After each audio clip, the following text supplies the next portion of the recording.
परिवार में नकारात्मकता हो, घर में कलह हो रही हो, गृह युद्ध जैसी परिस्थिति बन रही हो, तो अध्यात्म के रास्ते पर कैसे आगे बढ़े? वैसे ये चीज तो घर घर में है, हो रही है। मतलब आप या किसी एक घर की ये बात नहीं कर रहे, आप ये सार्वभौम बात कर रहे हैं, क्योंकि जब तक शास्त्र का स्वाध्याय नहीं है और आचरण सद नहीं है, नाम जप नहीं है, दूसरों के प्रति श्रद्धा नहीं है, तो हर घर में कलह है।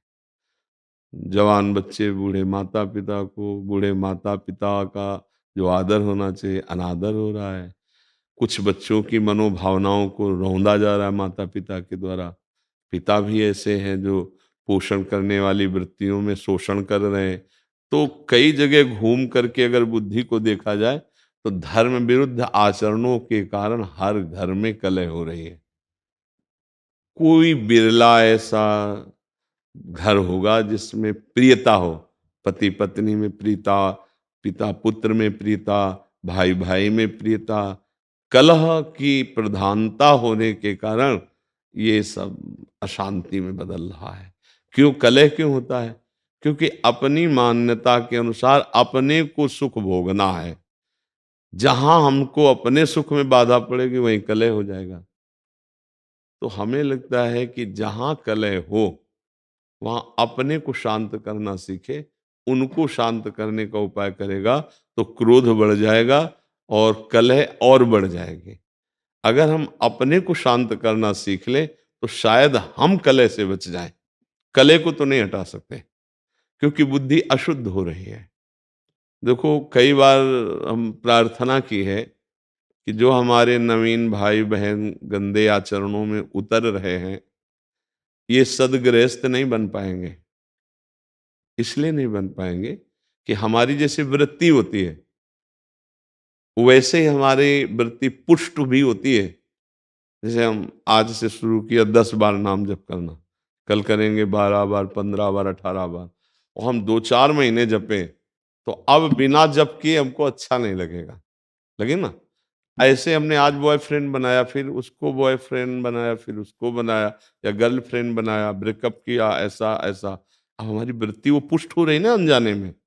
वो वृत्ति जब हम गृहस्थ में जाएंगे तो पुष्ट वृत्ति है, अब हमें चैन नहीं पड़ेगी। क्या वो गृहस्थी कलह युक्त होगी या शांति युक्त? विचार करके देखिए, कलह युक्त होगी ना। हाँ। अब हमारी मांगे बढ़ गई, हमारी वासनाएं बढ़ गई, हमारी प्रियता एक जगह रही नहीं, तो कलह तो होगा ही, अशांति तो होगी। अब नए बच्चे हैं, अब उनको अर्थ चाहिए, पिता की इतनी सामर्थ्य नहीं है, फिर वो गलत मार्गों में उतर जाएंगे क्योंकि उनको नशा चाहिए, उनको व्यभिचार चाहिए, उनको ये दिखाना है कि हम तुमसे कम नहीं हैं, हम भी किसी। बस ये सब जो बाहरी मान्यताएं हैं, ये हर घर में कलह हो रही। हर घर में कोई वही बकाया है जो थोड़ा धर्म से चलता है, नाम जप करता है और संतों का सत्संग सुनता है, स्वाध्याय करता है, वही बच सकता है। नहीं, हम हर घर का मतलब यहां भी हर घर में कलह हो रही, यहां भी कलह हो रही। मन घसीट रहा है भोगों की तरफ, इधर उधर उधर। कितनी अशांति पैदा की हुई। जरा देखो आप, मान लो आप विवेकवान हैं, बुद्धिमान हैं, तो आप अंदर विचार करके देखिए, क्या शांत है? क्या इस घर में कलह नहीं हो रही? ये क्या कलह शून्य हो गया है? अगर कलह शून्य हो गया है तो आनंद में मगन हो जाना चाहिए। कलह शून्य का मतलब न सोचति न कांक्षति, समा सर्वेषु भूतेषु मद भक्तिम लभते पराम। न कोई अब सोच है, न कोई चाह रह गई, तृप्त हो गया है, आनंद मगन हो। ऐसा न इस घर में है और न बाहर है। जब तक धर्म से नहीं चला जाएगा, भगवद आश्रय, नाम जप और शरीर भी पवित्र आचरण वाला, शरीर का बड़ा प्रभाव पड़ता है। देखो, अगर हमारा शरीर अपवित्र रहेगा तो हमारी इंद्रियां और मन अपवित्र रहेंगे। इंद्रियां मन अपवित्र रहेंगे तो हमारे विचार गंदे रहेंगे, अपवित्र रहेंगे। अब जब विचार गंदे, मन गंदा, इंद्रिया गंदी, शरीर अपवित्र, तो शांति किसको मिलेगी? सुख किसको मिलेगा? फिर वो क्या, चिड़चिड़ा स्वभाव, कड़ुआ स्वभाव। कुछ ऐसे दृश्य जैसे संसार में देखे ना कि लगता है कि ये मनुष्य रूप में राक्षस है, ऐसा निर्णय होता है। क्योंकि राक्षसी बुद्धि बढ़ गई है। अरे जैसे बूढ़ी माँ है, उसको जवान बच्चा पीट रहा है, ये राक्षस नहीं। अरे जिसके चरण धो के पीना चाहिए, उस माँ ने गर्भ में धारण किया, उस माँ ने हमारी शौच फेंकी, हमको इतना सयाना किया, अब तो हमको उसकी सेवा करनी चाहिए, उसके थप्पड़ मारो। ये राक्षसी बुद्धि बढ़ गई। पिता ने जीवन भर कमा कर अपने बच्चों को, 2 बच्चे 4 बच्चे पढ़ा लिखा के बड़ा किया, सब संपत्ति दे दी प्यार में, वो पिता के ही विपरीत हो गए। ये बहुत तरह की ऐसी मनोवृत्तियां हैं जो हमारे हृदय को जलाती हैं और बाहर। इसीलिए हम सबसे कहते हैं, प्रार्थना करते हैं कि अगर आप नाम जपना शुरू करें, अपने छोटे छोटे बच्चों को एक माला ही सही, 5 मिनट ही सही, राधा राधा नाम सुनाएं और उनको अच्छे आचरण की शिक्षा दें, तो आगे चलकर वो अच्छे गृहस्थ बन जाएंगे। अगर जिन बच्चों को शिक्षा नहीं दी जाती, वही बच्चे उद्दंडता में फंस जाते हैं। अच्छा, माता पिता में जब जीवन में भजन नहीं किया तो अब शास्त्रों का ज्ञान नहीं कि हम उससे सह सके, अब वो जलते हैं बेचारे, अशांत हो जाते हैं। बड़ी अव्यवस्था है जीवन में। तो जीवन को व्यवस्थित ढंग से चलने के लिए नाम जप और सत शास्त्रों का स्वाध्याय या सत्संग जरूरी है। जिसके जीवन में सत्संग आ गया, कई ऐसे नौजवान भाई आते हैं कि हमने सब व्यसन छोड़ दिए, हमसे पहले गलती हो गई थी, अब हम माता पिता को अपने पास रखते हैं, अब उनकी सेवा कर, तो हृदय ठंडा हो जाता है। हाँ हाँ, हमारा जीवन सार्थक हुआ कि 4 लोग बदलते रहे, 4 अपने स्वभाव को तो ठीक कर रहे हैं। अगर हम सत्संग सुने, नाम जप करें और ये बात बैठा लें कि कहीं मंदिर में भगवान की पूजा ही सर्वश्रेष्ठ नहीं है, इन हृदयों में भी भगवान विराजमान, इनकी भी पूजा आवश्यक है। सबके हृदय मंदिर में गोविंद विराजमान, चाहे वो माँ हो, बहन हो, पत्नी हो, पुत्र हो, परिवार, वही हैं प्रभु। अगर वो चले जाएं तो उन शरीरों को हम प्यार नहीं करेंगे। अगर इस भावना से, तो फिर हमें लगता है कहीं कलह नहीं रह जाएगी, पर बड़ा मुश्किल है अब, क्योंकि बहुत गंदे आचरण बढ़ गए, बहुत गंदा नशा बढ़ गया है, बहुत बढ़ गया है। मतलब एक बार मन घबरा जाता है कि अभी ये हालत है तो आगे क्या होगी। छोटे छोटे बच्चे, लाख प्रार्थना करो, वो नशा करने लगे। जब नशा करते हैं तो उनकी बुद्धि ठीक निर्णय नहीं कर पाएगी। जैसे हमने प्रार्थना की थी अभी नया वर्ष का, ये जो अंग्रेजी के दिनों में नया वर्ष मनाया जाता, अपना तो चैत्र में होता है, तो ये अंग्रेजी दिनों में अब नए नए बच्चे उद्दंडता कर रहे हैं, शराब पे रोडों में टहल रहे हैं, तो उद्दंड, ये कोई उत्सव है? हमने कहा तो भाई उत्सव का मतलब है 10-20 लोग बैठो और नाम कीर्तन करो और सुंदर सुंदर पकवान बनाओ, भोग लगाओ और अपने पाओ, 4 लोगों को पाओ, कोई भी उत्सव करो। हम कह रहे किसी भी बहाने से उत्सव करो, नाम जप करो, ठाकुर सेवा विराजमान है, भोग लगाओ, सबको पवाओ, तो तुम्हारा बुद्धि शुद्ध होगी, तुम्हारा जीवन शुद्ध। ये क्या है, राक्षसी पिए शराब, रोडों में आतंक मचाए घूम रहे हो, इधर उधर उद्दंडता। तो आज हमारी थोड़ा समाज जो है वो गलत दिशा को जा रही है, गलत दिशा।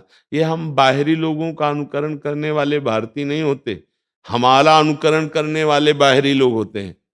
देश विदेश में हर जगह हमारे देश के ऋषि मुनियों का महत्व रहा है, यहाँ की उपासना का महत्व रहा है। हमें ऐसा लगता है कि स्वर्ग और नरक से बढ़कर कहीं कोई और बात नहीं है। अगर मोक्ष है, परम पद है, कैवल्य पद है, तो भारत के ही ब्रह्म ऋषियों के द्वारा शोध की हुई बात है। नहीं तो नरक और स्वर्ग से बढ़कर कोई बात नहीं। जहां देखो तो नरक की बात या स्वर्ग की बात, ऐसा कुछ लगता है। ज्यादा तो हम पढ़े नहीं अन्य धर्म ग्रंथों को, लेकिन बातचीत से लगता है सच्चिदानंद परम तत्व में मुक्त हो जाना या भगवत प्रेम तत्व बोध, ये बात यहीं की ऋषि की होगी। भारतीय कोई ऋषि अगर बाहर गया है तो भले मोक्ष की बात हो, योग की बात हो, अन्यथा स्वर्ग नरक की बात रहे। तो हम भारतीय हैं, हमारा अनुकरण दूसरे करें ये बात तो ठीक है, लेकिन हम दूसरों का अनुकरण करके भ्रष्ट हो ये बात ठीक नहीं। जिनके घरों में ये सब होता है, मांस खाना, मदिरा पीना और ये, तो फिर वो घरों में विघ्न ही विघ्न रहेगा, पक्का समझो। और जिनके घरों में 10 मिनट भगवान नाम कीर्तन होता है, ठाकुर विराजमान, आरती होती है, तो निश्चित समझो हम मान सकते हैं कि कुछ समय के लिए उनके पास धन ज्यादा ना हो, दुख भरी समस्या ऐसी दिखाई दे, लेकिन वो उनका कुल पवित्र होगा, उनका हृदय शांत होगा। एक दिन वो दीपक की तरह जलेंगे और बहुत आगे तक जाएंगे। हम माना कि ये सब उपद्रवी हाइलोजन की तरह जलेंगे, लेकिन बहुत जल्दी फ्यूज भी हो जाएंगे, क्योंकि अधर्म ज्यादा टिकता नहीं, पापाचरण ज्यादा स्थायी नहीं रहता है। तो हमें लगता है भगवान का आश्रय लिया जाए और ठीक से चला जाए, नाम जप किया जाए, तो हृदय का कलह भी शांत हो जाएगा और घर का भी कलह शांत हो जाएगा। क्यों?